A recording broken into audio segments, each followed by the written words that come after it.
Thank you, everyone, for joining us this morning, and especially thank you for being here, Minister Brende.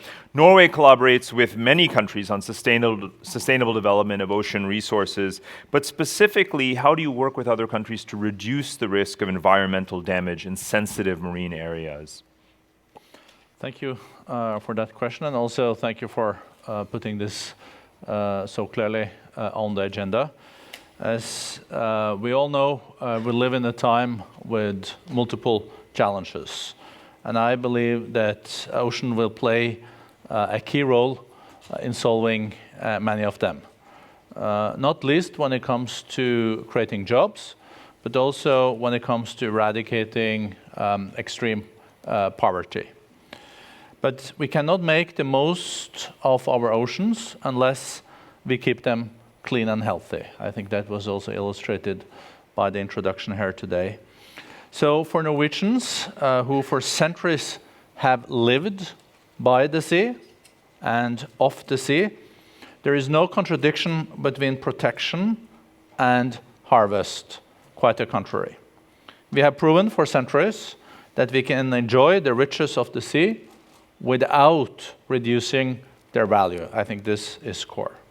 So these are the traditions we bring to the table as we work with other nations to secure clean oceans, combat illegal fishing, stem the loss of biodiversity, and turn the hidden mysteries and tremendous opportunities of the sea into nutrition and jobs. We know that the oceans cover more than 70% of our planet, but only 17% of the protein of the world comes from the ocean. So there are huge opportunities in the years to come. So if we're going to meet the Sustainable Development Goals, we need to work with the oceans in a much more strategic way than today.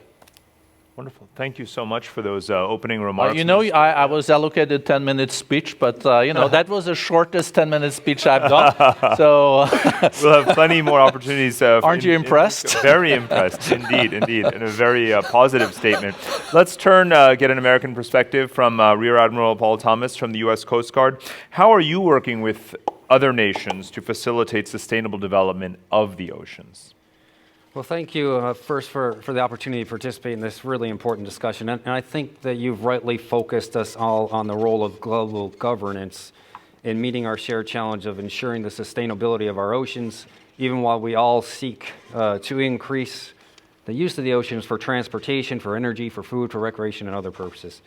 And in fact, it's the triple challenge of growing capacity of our oceans while reducing the environmental footprint in the face of ever-increasing complexity associated with a global industry leveraging cutting-edge technologies that demands we all focus on the mechanisms of good governance. And for the United States Coast Guard as a lead maritime governance agency within the U.S., we focus on the really three strategic lines of efforts to accomplish that governance. First, we seek to build the capacity to govern both within our own agencies, but with our partner nations around the world. Second, we seek to foster and participate in as many venues as possible that are focused on cooperation between governments for the purpose of maritime governance. And then third, we seek to put into place smart regimes that set the conditions for the private sector to succeed in meeting the triple challenge that I just addressed. So quickly, with regard to our capacity building, you may not know, but the U.S. Coast Guard is a global service. We have people on every continent in more than 120 nations every year. And we're there to help build our own capacity to govern and those of our partners. We do that by training, operating jointly, and providing legal services for the purpose of ensuring that we can globally govern by building the capacity to govern globally. Second, when it comes to venues for cooperation, the Coast Guard's part of more than, literally hundreds of bilateral and multilateral agreements that's focused on maritime governance. Particularly, we're involved with Coast Guard forums in the Asian, Pacific, and Arctic regions, and we're very active, of course, at IMO.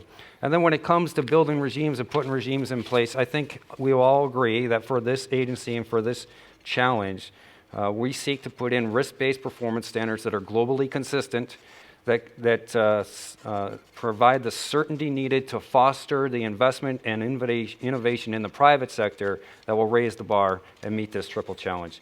And often we will find the process by which these regimes are developed and implemented is as important, if not sometimes more important than the regimes themselves.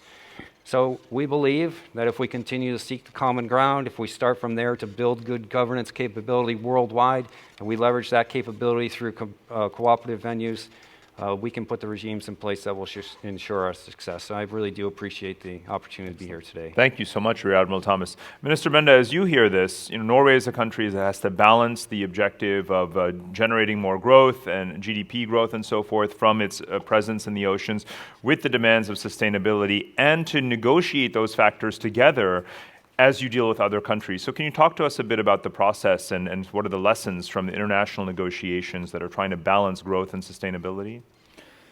I think in the area of oceans, we are very privileged that so far we have had nations sticking to the law of the sea. Mm-hmm. So we learned since the Second World War that we have to organize ourselves in a different way, where nations come together and collaborate instead of this zero-sum thinking. We have had this win-win thinking.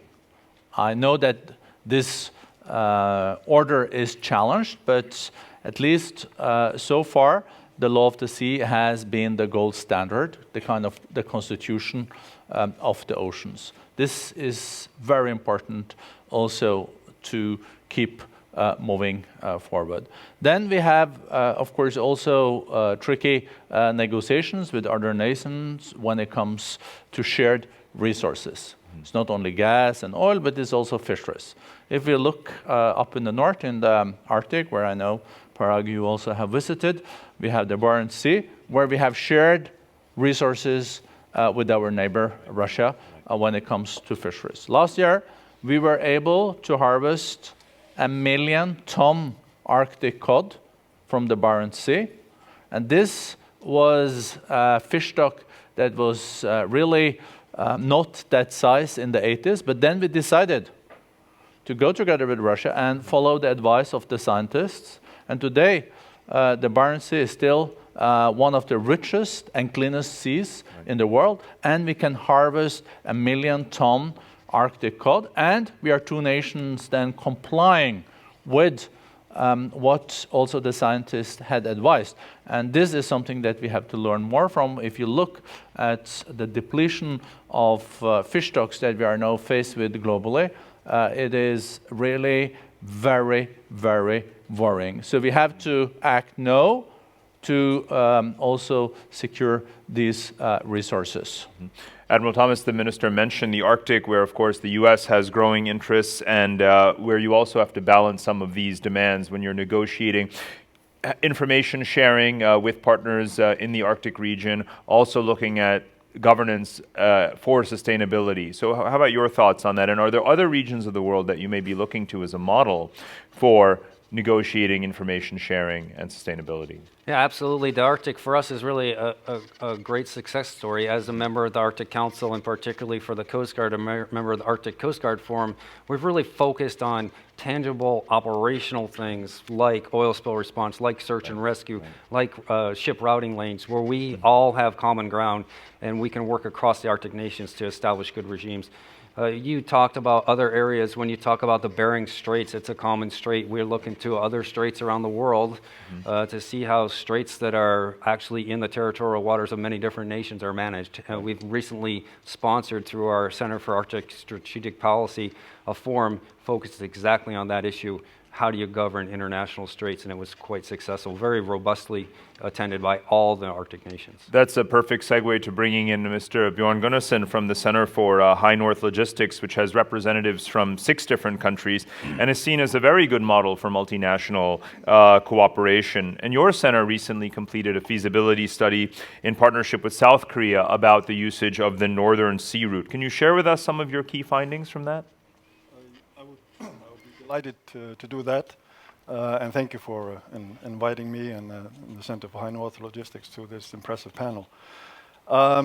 Yes, I can elaborate on some key findings.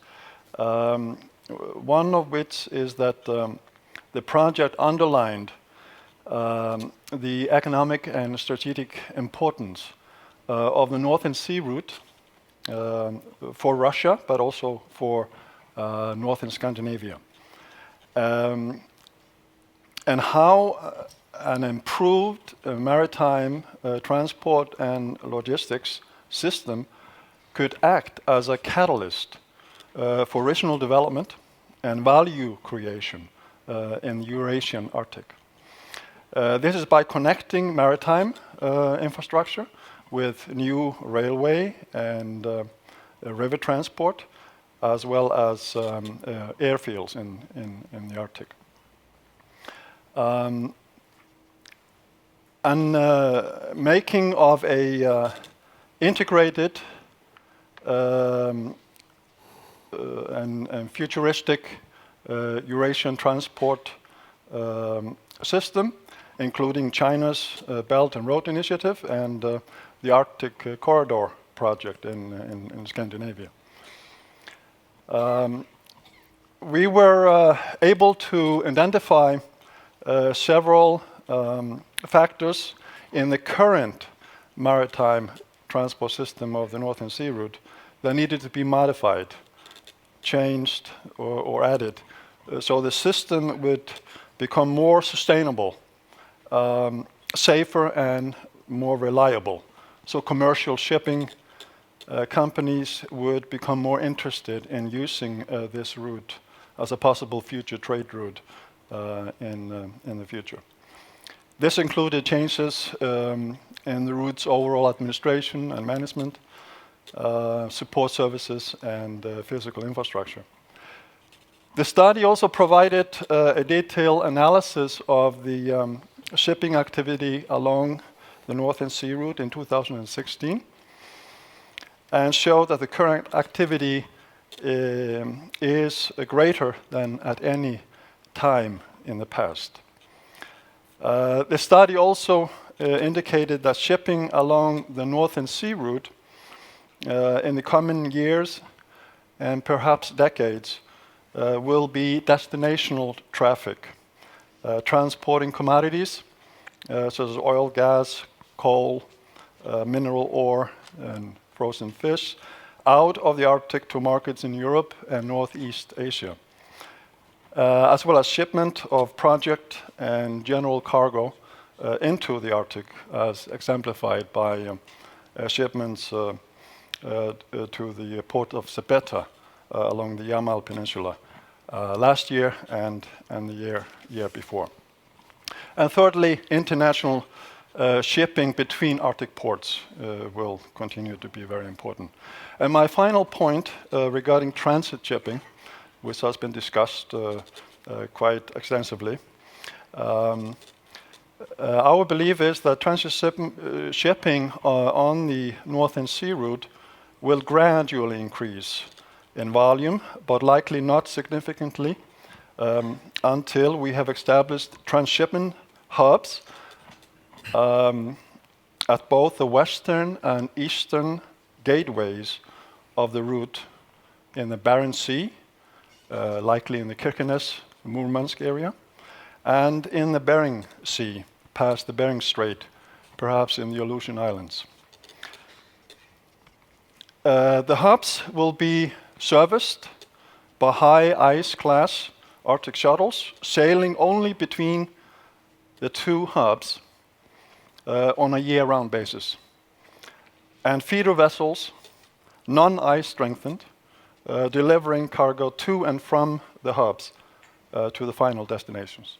So those are some of the key points that very interesting. I can mention. Thank you so much, Bjørn. So all of this logistical infrastructure that is meant to serve the growing populations of Asia coexists with some significant ecological volatility. We're seeing an increased incidence of extreme weather events, resource shortages, and other kinds of volatility in the ocean space. So, Mr. Bjørn Haugland, you've written at length about this idea of collaborative sustainability. This is exactly the kind of approach that's going to be necessary to cope with these circumstances. Can you explain to us a bit about this concept, collaborative sustainability? What does it mean? How do we implement it? Yeah, so what we mean with that is really to take some of these big risks or challenges, which are rather systemic, and invite to a collaborative process to find solutions. So we have done that a lot over the past. We have looked at plastic in the ocean. We have looked at lack of biodiversity in the ocean. We have invited in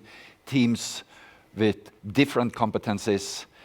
And instead of kind of just articulate the problem, we invite them in to find solutions. So I think that is what we mean by collaborative sustainability, in the sense that these problems, these challenges are so wide that none of organization can solve them alone, and that's why we need to work together on them and all the time turn these problems into solutions and opportunities. Mm-hmm. It's an excellent point, very necessary, which actually brings us to the case study, if you will, of Africa. Ms. Olajobi, ocean industrialization is actually going to be crucial for Africa's social and economic development as well.